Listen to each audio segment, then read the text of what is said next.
when the police told him, well, you can come downtown with him because he is a minor.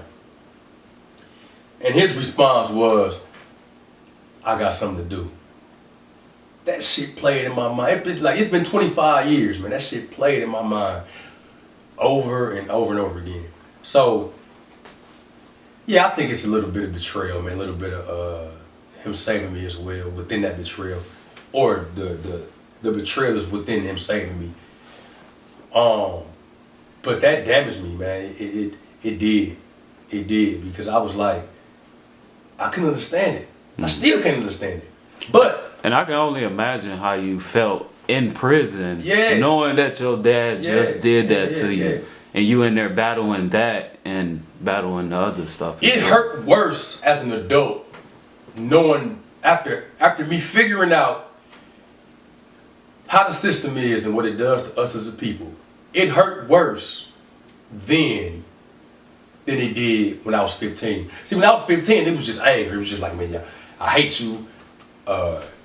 You turned me in, whatever. Yeah. It was that. It was just sheer, unadulterated anger. As an adult, it was calculated. It was like, I understand now why it hurt so much then. Right. I just don't understand, to some degree, why he did it. Like I say, I get it more than I did. I get it now more than I did then. But I don't think I could have did it. Okay.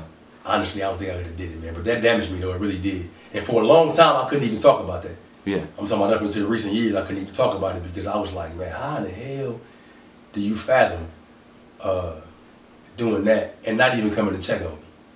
Yeah. Like, that's the thing, you know. Yeah, he could at least came checked on you. It's one part, but then too, also, when you look at it analytically, for his life, he was addicted to drugs. Okay. You know, so it wasn't just the person who I grew up admiring or who I came up under in admiration. It was this person who was a drug addict dealing with an addiction that had changed his brain chemistry, where he didn't really necessarily have control over some of the decisions that he was making in terms of his spatial reasoning and logic. Okay. So when you rooted in an addiction, or you steeped in an addiction, you make choices that you wouldn't typically make. So even that added to the confusion because I'm like, man. But yeah, man, it definitely damaged me. We talked about it since then. So how's your relationship with him now? It's good. It's good. That's my guy. Always been my homie, man. That's another reason why I can understand it. But yeah, it's good. I don't bring it up to him because it'll just be pouring salt in the open wound. Okay. And it's kind of beating the dead horse. Makes sense. Yeah, you know. Makes sense. Yeah, but we all right though. So when you first got released from prison, what was the first thing you did? Bought me a phone. Bought a phone? That's the first thing. Which one, Android? No, it was a iPhone. It was a S. It was a 6S Plus. Okay. The big ass phone. I used to love the big ass phone. It was a real big phone, yeah. Okay, so how, like, for a lot of prisoners, or ex-cons, I should say, transitioning back into society can be hard. How was the transition for you?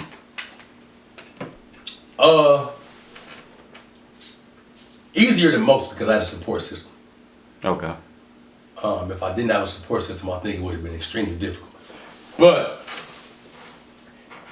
it was difficult. It was more difficult than I thought it would have been because I made preparations for a long time. I made mental preparations, and I attempted to make emotional preparations for when I came home, right? Mm-hmm. But I had a lot of unapplied knowledge. I had a lot of information that had never been applied.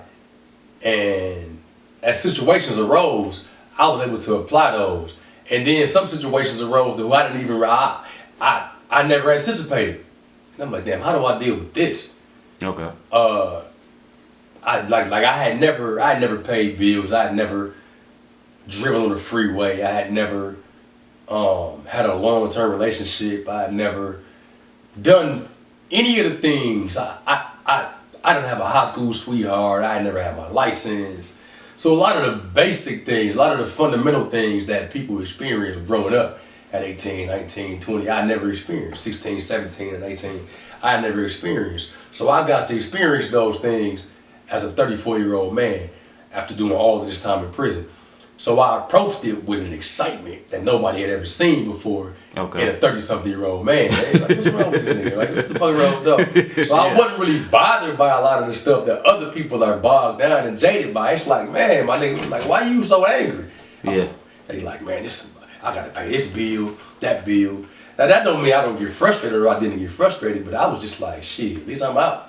Yeah, you was just happy to be free. It's better to deal with this out here than it is in the day room somewhere or on the rec yard. So, but I had a lot of challenges, man, that I took on with excitement. Okay. And because I was determined not to go back. That was my whole thing. Like, I ain't going back, man. Hell no, I'm not. So whatever come my way, I'm accept it and I'm overcome it. That was just my thought process. So a lot of the challenges were typical, but my reaction to them were not typical at all. So I was like, shit, I'll crash my car? I didn't know. Late on my rent? At least I'm out. You know what I'm saying? I'm so that, like, it was like all of that stuff. I was good, man. So you didn't really care about the materialistic shit, basically. You care more so about the action of actually being free and in society and not behind a wall. Yeah, because all that other shit gonna come. Okay. You know, it's like, look, my nephew called me one time and was like, man, you ain't get you no buffs?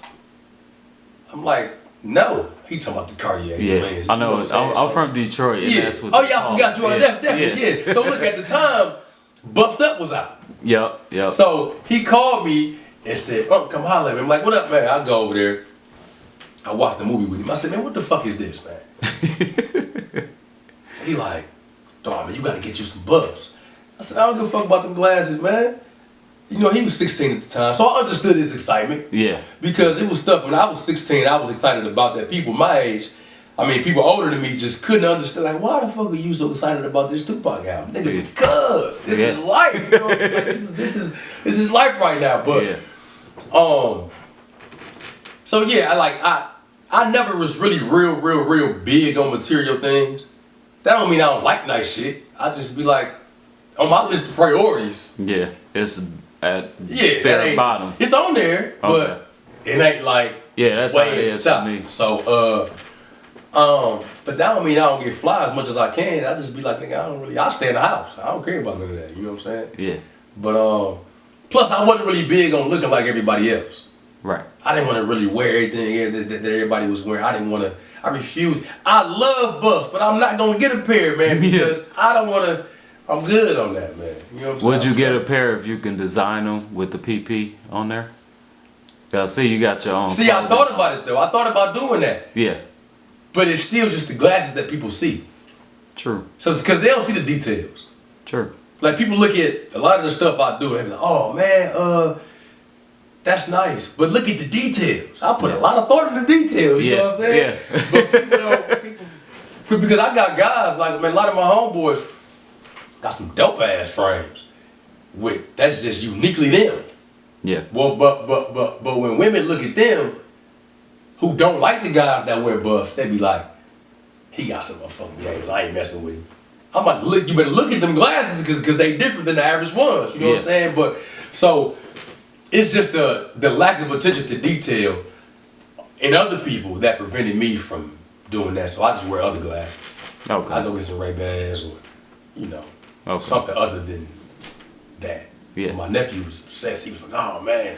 Then he called me one day just on FaceTime. He was just looking at me like, he had the glasses on. I'm like, man, bye. He didn't even say nothing. I'm like, I hung up on him. He was some bullshit. Yeah, usually younger generation. Yeah. I mean, but it's more music, man. You know, I love people I love seeing people do what they love doing. Yeah. So it wasn't really that big. But. Okay. So what kept you from going back to prison? What was like the main motivation for you? I had enough, man. I did. I had enough. I was just like, I had enough of it long before I was released. I did. It just wasn't my time to go home. And then the disappointment on my mama's face every time I went, it was just like, I couldn't keep doing that.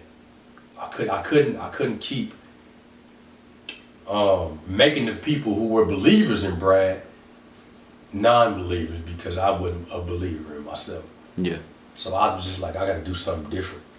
So did you get to a point when you was in prison where you felt like you failed yourself? Hell yeah. The day I went to jail, shit. The day the motherfuckers put the handcuffs on me, I said, oh my God, man.